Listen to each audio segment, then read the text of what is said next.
الحمد للہ والصلاة والسلام علی رسول اللہ وعلی آلہ وصحبہ ومن اہتدی بہداہ اما بعد وعن ابی ہریرہ رضی اللہ تعالی عنہ مرفوعا قال اللہ تعالی انا اغنى الشركاء عن الشرك من عمل عملا اشرك معي فيه غیری ترکته وشرکه رواہ مسلم۔ باب ما جاء فی الریاء کی مذمت کے سلسلے میں جو باب قائم کیا گیا ہے 35واں باب کتاب التوحید میں، اس میں یہ پہلی حدیث ہے جو حدیث قدسی ہے۔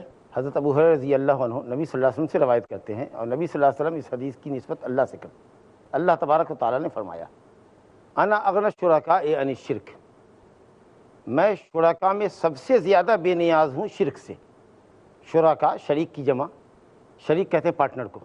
دنیا میں آپ دیکھتے ہیں کہ لوگ پارٹنر تلاشتے ہیں، کوئی بیوپار شروع کرنا ہے، کوئی کاروبار شروع کرنا ہے، اتنے پیسے نہیں ہیں، کیپٹل نہیں ہے کہ اکیلے اپنے طور پر کوئی بڑا پروجیکٹ کرے، تو جس پر اس کو اعتماد ہوتا ہے ایسے لوگوں کو شامل کرتا ہے اپنے ساتھ۔ یا ہینڈ سے نہیں ہے اس کے، خود اکیلا کہاں جائے گا، سائٹ پر رہے گا، بیوپار دیکھے گا، بینک دیکھے گا، آفس دیکھے گا، تو لوگوں کو شریک کرتا ہے۔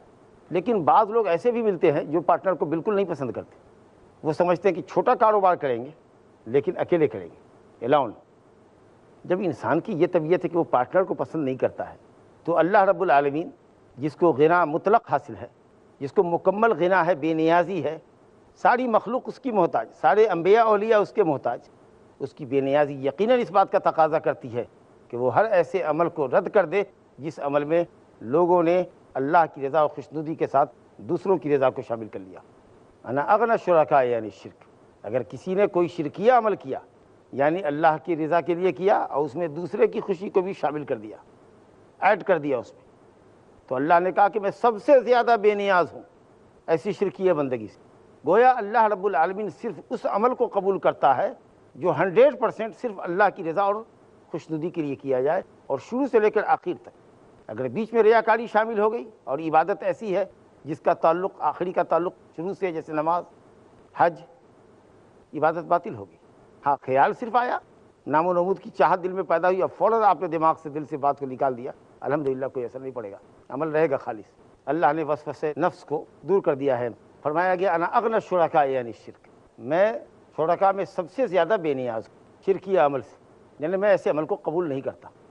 من عمل عملا، جس نے بھی کوئی عمل کیا، کسی طرح کا بھی عمل کیا، نماز عمل ہے، روزہ عمل ہے، حج زکوٰۃ عمل ہے، دعوت و ارشاد عمل ہے، کوئی سا بھی عمل کیا، چھوٹا کیا، بڑا کیا، بدنی عبادت کی یا مالی عبادت کی، اگر اس نے میرے ساتھ اس میں دوسرے کو شریک کر دیا، رب العالمین فرماتا ہے اشرک معی فیہ غیری، اس نے اس عمل میں میرے ساتھ کسی کو شریک کر دیا، خالص میرے لیے اس عمل کو انجام نہیں دیا، تو فرمایا ترکتہ و شرکہ، میں نے اس کو بھی چھوڑا اور اس کے شرک کو بھی چھوڑا۔ شرکیہ عمل کو اللہ نے عمل بھی نہیں کہا شرکہ، اس کے شرک کو چھوڑا۔ وہ اس لائق نہیں ہے کہ اس کو عمل بھی کہا جائے، یہ نہیں کہا کہ میں نے اس کی عبادت کو چھوڑا، ایسی عبادت نہیں چاہیے، عبادت بھی اللہ نے نہیں کہا اور اس کو عمل بھی نہیں کہا۔ شرکیہ عمل کو اللہ تعالیٰ نے عمل بھی نہیں کہا اور نہیں عبادت کہا ترکتہ و شرکہ، میں نے اس کو بھی چھوڑا اور اس کے شرک کو بھی چھوڑا۔ ابن ماجہ وغیرہ میں روایت ہے انا منہ بریء وہو لمن اشرک، میں ایسے عمل سے بیزار ہوں، بری ہوں، اور وہ عمل اسی کے لیے جس کے لیے اس نے کیا تھا، یعنی جس کو اس نے پارٹنر بنایا تھا اللہ کا۔ سوچیے، ہم یہ کہتے ہیں کہ اگر 99% عمل اللہ کے لیے، 1% اس میں غیر اللہ کی رضا اور خوشنودی شامل ہے، تو اللہ رب العالمین اس بات کو گوارا کرتا ہے کہ 1% کی وجہ سے وہ سارا عمل اسی کو مل جائے۔ یہ نہیں ہے کہ صاحب ریشیو دیکھنا ہوگا کہ کتنا پرسنٹ اللہ کی رضا ہے اور کتنا پرسنٹ دوسرے کو دکھانے کے لیے۔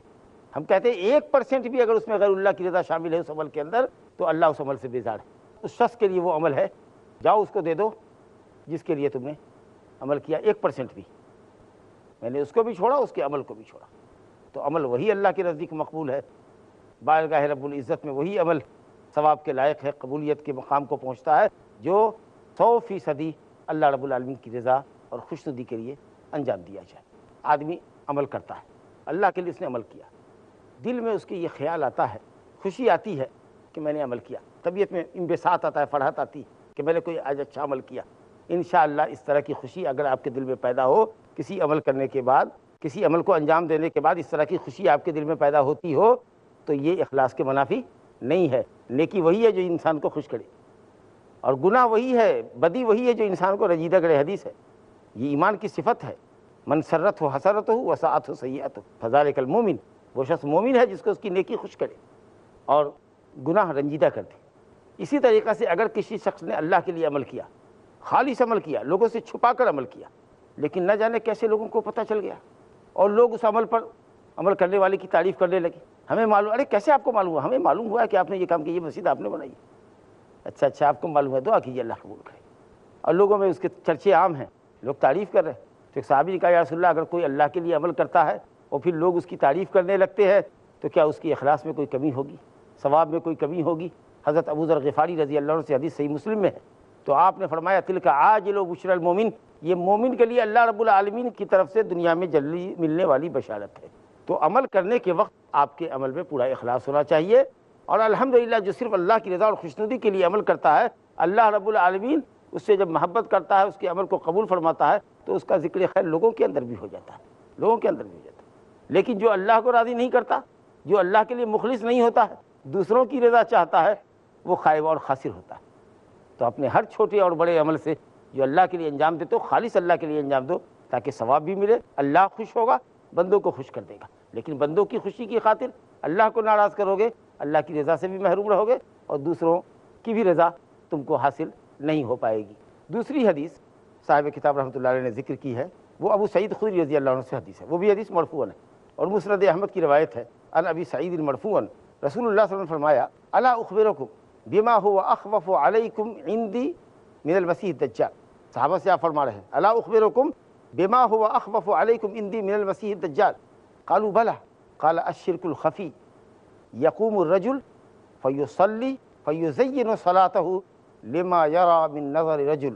فرمایا نبی صلی اللہ علیہ وسلم نے، مسند احمد کی روایت ہے، صحابہ سے فرمایا کہ کیا میں تمہیں خبر نہ دوں ایک ایسی چیز کے متعلق جس کا مجھے تم پر مسیح دجال کے فتنے سے بھی زیادہ خوف ہوتا ہے، ایسی چیز جس کا مجھے اندیشہ ہے تمہارے اوپر، دجال کا فتنہ۔ اللہ اکبر، جب سے دنیا بنی ہے جب تک قائم رہے گی، فتنوں کی دنیا میں سب سے بڑا فتنہ دجال کا ہے، اور تمام نبیوں نے اپنی اپنی قوم کو دجال کے فتنے سے آگاہ کیا ہے، ڈرایا ہے دجال سے، اور سب سے زیادہ آپ نے اس کے صفات بیان کیے کھول کھول کر، بہت بڑا فتنہ ہوگا۔ لیکن آپ صحابہ سے کہہ رہے ہیں کہ جتنا مجھے تم پر دجال کا ڈر نہیں ہے، اس سے زیادہ مجھ کو تمہارے اوپر ڈر ہے ایک چیز کا، کیا میں تمہیں نہ بتاؤں؟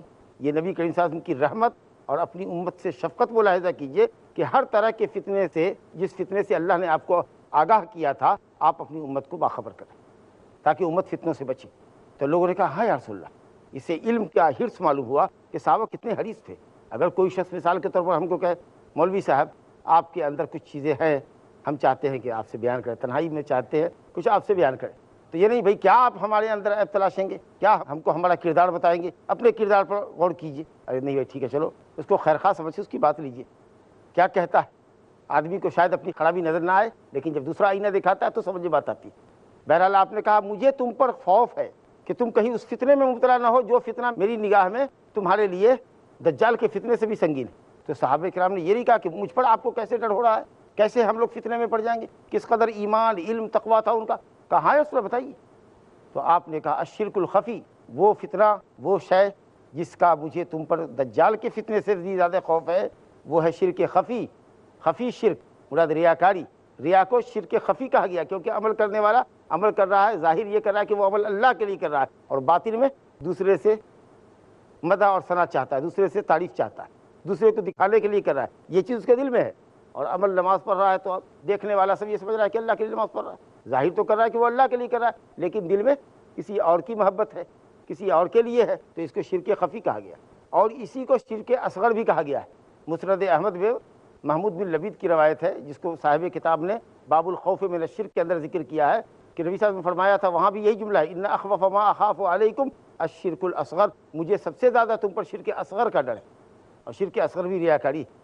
اور محمود بن لبید رضی اللہ عنہ کی روایت جو ابن خزیمہ میں ہے، صحیح حدیث ہے، وہاں نبی صلی اللہ علیہ وسلم نے اس کو شرک السرائر کہا، باطنی شرک، نیت کا شرک، کہ نیت میں کوئی اور بھی ہے، دل میں کوئی اور بھی ہے، بظاہر اللہ ہے عمل میں، لیکن دل میں کوئی دوسرا بھی ہے، تو یہی شرک اصغر ہے، یہی شرک خفی ہے، اور یہی شرک السرائر بھی ہے، نیت کا خوف، کہ نیت خالص نہیں اللہ کی۔ تو آپ صلی اللہ علیہ وسلم نے فرمایا کہ سب سے زیادہ مجھے تم پر شرک خفی کا ڈر ہے۔ انشاءاللہ تعالیٰ ایک مختصر سے وقفے کے بعد پھر ملتے ہیں، سلسلہ کلام جاری ہے۔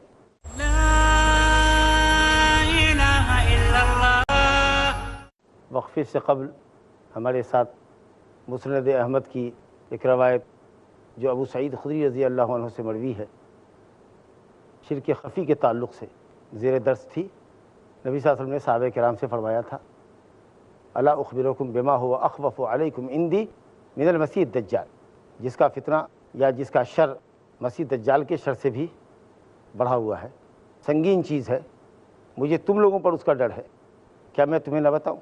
مسیح دجال جیسا کہ میں نے عرض کیا زمانے کا سب سے بڑا فتنہ ہے۔ دجال نظر نہیں آ رہا ہے، اور اس کے پاس قوت اور طاقت بھی ہوگی، اس کے فالوورز بھی بہت ہوں گے، مؤیدین متبعین اس کے لاکھوں کی تعداد میں۔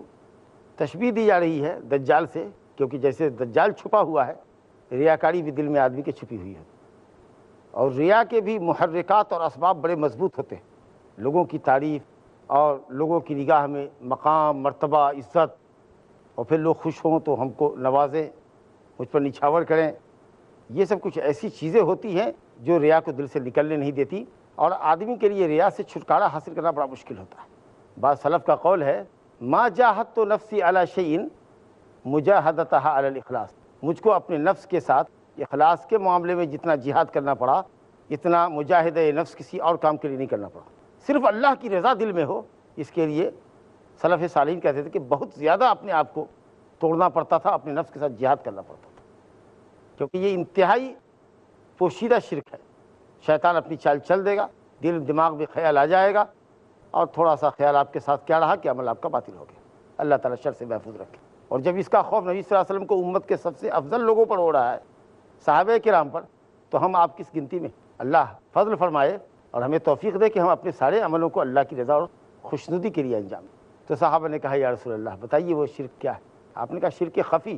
شرک کو خفی کیوں کہا اور اس کو دجال کے فتنے سے کیوں تشبیہ دیا، یہ وجہ آپ نے ابھی سے بات کی۔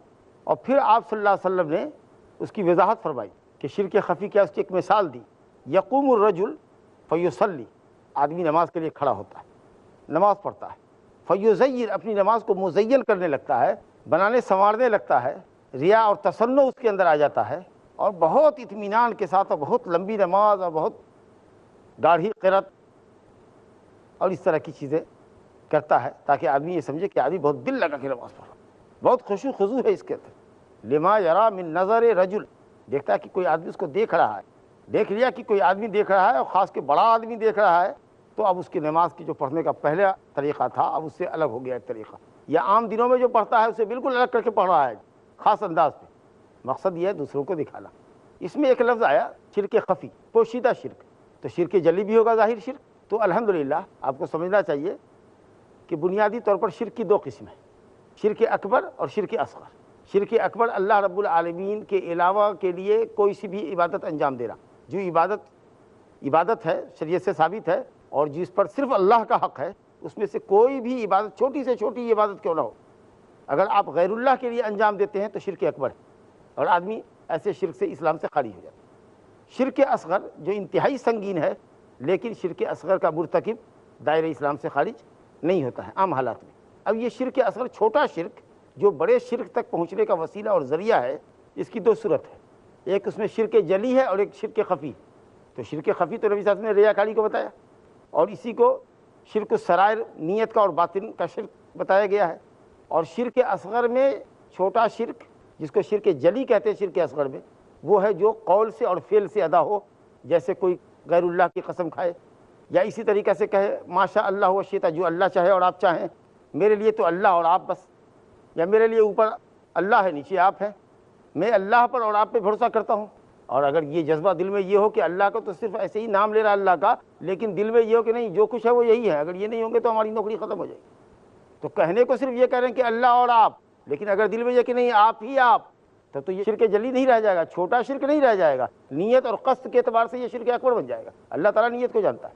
اور اسی طریقے سے شرک اصغر کی جو شرک جلی ہے جس کا تعلق فعل سے ہو، جیسے کسی کو جھک کر کے سلام کرنا، ایک دم جھک گئے رکوع میں آ گئے یا سجدہ کر لیا، یا اسی طریقے سے آج کل فائدے کی غرض سے لوگ دھاگے باندھتے ہیں، کیا بھائی کیا یہ بھلائی کا سبب ہے، فائدے کا سبب ہے، دیکھ رہا ہے کوئی بھی، جلی ہے اس لیے کہ اس کو آدمی دیکھ رہا ہے، یا ایسا شرکیہ جملہ بول رہا ہے اللہ چاہے اور آپ چاہیے، ہے شرک اصغر لیکن شرک جلی ہے۔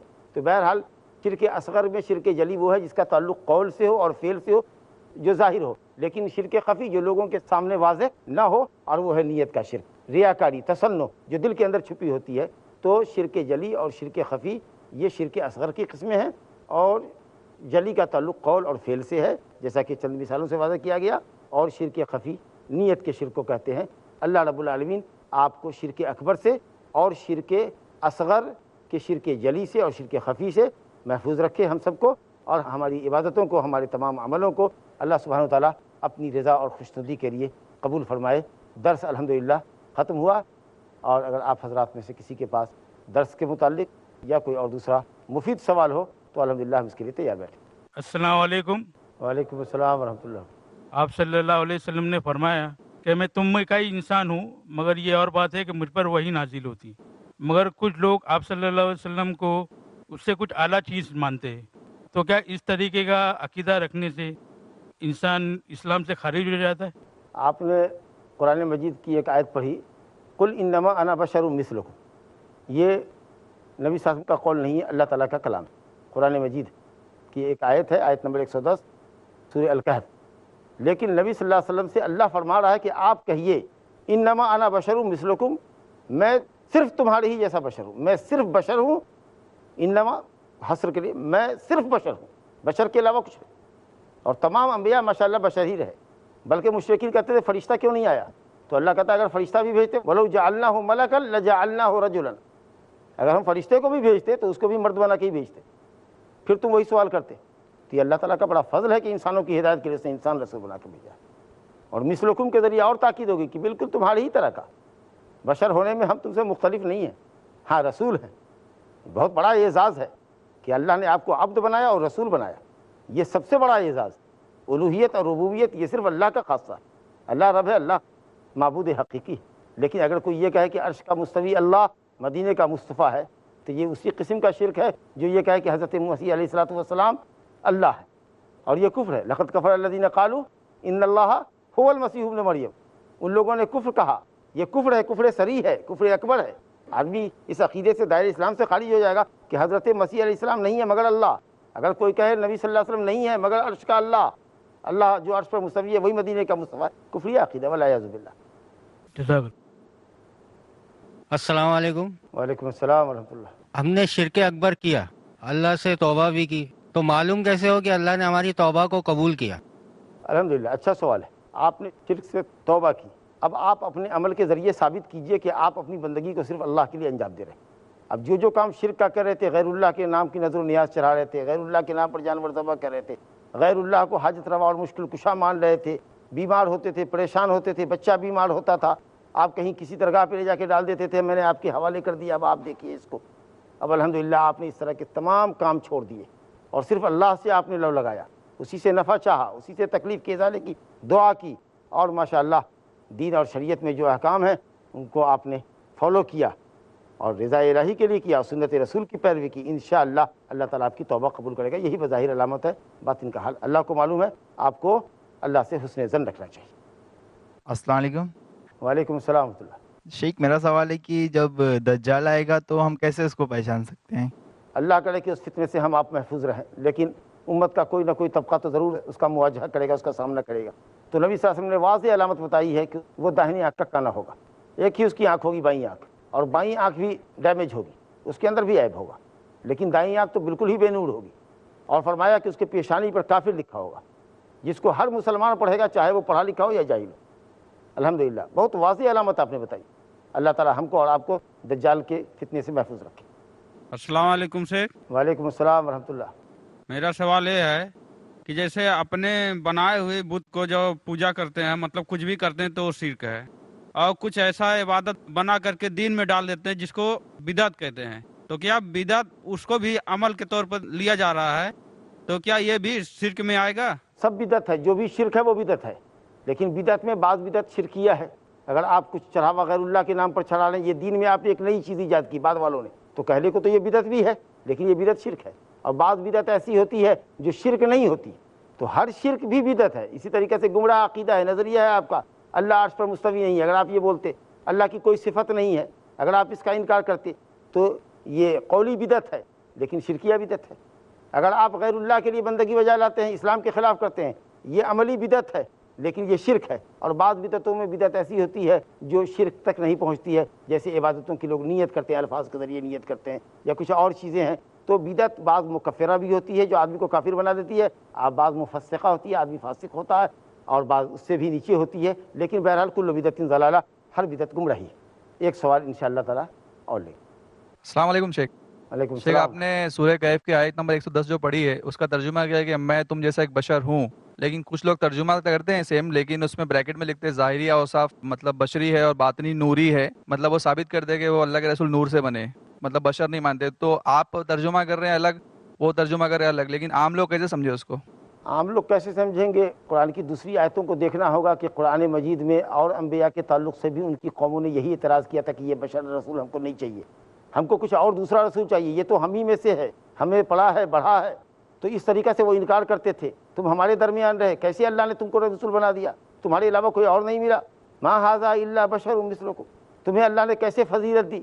تو اس طریقے سے قرآن مجید میں تمام نبیوں کو ان کی قوموں نے اسی طریقہ کا اعتراض کیا، اور یہ کہا کہ ابعث اللہ بشر رسولہ، کیا اللہ کو رسول بشر ہی بھیجنا تھا؟ اگر رسول ہی بھیجنا تھا تو بشر ہی اور تمہیں کو بھیجنا تھا۔ تو یہ تو قرآن مجید کی بہت آیت واضح کرتی ہے۔ اس کا مطلب یہ ہے کہ انہوں نے تحریف مانوی کی ہے، غلط کیا ہے جو اس طرح سے کہتے ہیں۔ وباللہ تعالیٰ توفیق، وصلی اللہ علی نبینا محمد وآلہ وصحبہ اجمعین۔ اللہ اللہ یا ربی یا اللہ، اللہ یا ربی یا اللہ۔